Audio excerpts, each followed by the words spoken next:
I'm going to ask you to get in your mindful bodies or postures, and let's see if we can sit upright, alert yet relaxed, our feet on the floor and our hands resting quietly.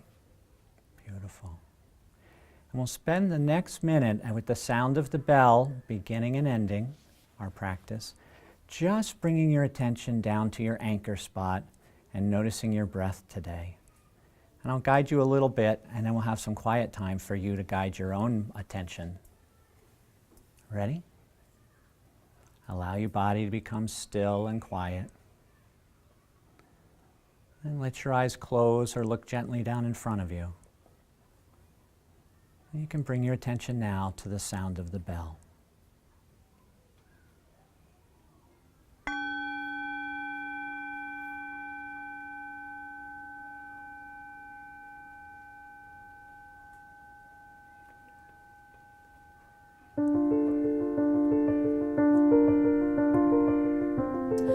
There is such a negative perception out there that people who work in public education are not good stewards of the funds, because superintendents have to recommend to their school boards every year that they have to raise taxes. What I think it's important for people to understand is to look deeper and see the reason we're asking for the tax increase. $652,000 operating deficit projected for the 17-18 school year. 92% of that wasn't our fault. If you took the new money that we needed to fund the retirement fund and the cyber charter school costs, because there's no reform, you add those two numbers together, you got $606,000. In a budget workshop, I asked my board to do that math. And I told them, I can close the 8% gap that belongs to us, but the 92%, we shouldn't have to close that gap. That's not fair. And I really just wanted to give kids the opportunity to have a positive role model to look up to. And I feel like it's kind of my way of giving back, because I feel like I've really benefited, because I've gone to this school since I was in kindergarten. This is actually one of the classrooms that I was in when I was in first grade. And I really just wanted to give back, and I felt like the best way to give back and make the world better is to really help the children. The Teachers in the Park program has grown a lot again in the last year. It grows out of the grassroots here of Exeter, and local districts are hearing about what we're doing in the park, and we're just trying to serve kids where we can. Our vision is to be able to go to districts and say, hey, we found a way to reach kids over the summer that I think you can too. I see students that are willing to take risks and they aren't afraid to fail because they know that failure is a part of learning. And she would talk about Dash and Dot, and I'm like, what are you talking about? She's like, Mom, the robots that we use in school, we hook it up on the iPad and we type stuff in and it does what we tell it to do.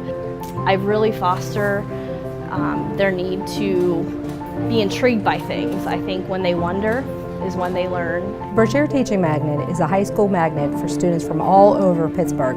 They can come here to learn how to be teachers. We need teachers to come back and teach in Pittsburgh. Some of our teachers, there's going to be a teacher shortage coming, and teachers, they'll be recruited to other districts, and we want them to come back and teach in their neighborhoods. Because I grew up in the city, I grew up here in Pittsburgh, and I feel that the students coming back, I'm trying to be advocates for their neighborhoods. I like working with kids, and working with kids, I feel like I can change other people's futures and make them better and help them get a better education into the system, because I know me growing up, it felt like I needed to get my education so I can succeed, so I'm trying to help other kids and other people's children to succeed in life as well, just like I have. It's a great experience for my students as well, because they see this role model coming into their classroom who's not much older than them, but very responsible, and they can see that there are some other options out there for high school. We have 2 African American male students, 3 African American male students that come from Brashear, and it's very important that my students get to see students of color represented in teaching. So it's really good for my students to see models of other students that look like them that are pursuing careers in education. Go for it. Number one thing is definitely to try it. Reach out to your school. If you're not a school entity yourself, reach out to the school. Just go ahead and try it, because definitely need to feed these kids. I know one of the studies I was looking at says under 43% of the schools participate in the summer feeding program, which means more than half of these kids that need it aren't even close to a school district that actually does the program. So I tell people all the time, the nicest students that I've ever met are here. They are the most responsible young people I have ever met. And when I look at them, I think, oh my gosh, the future is bright. Right.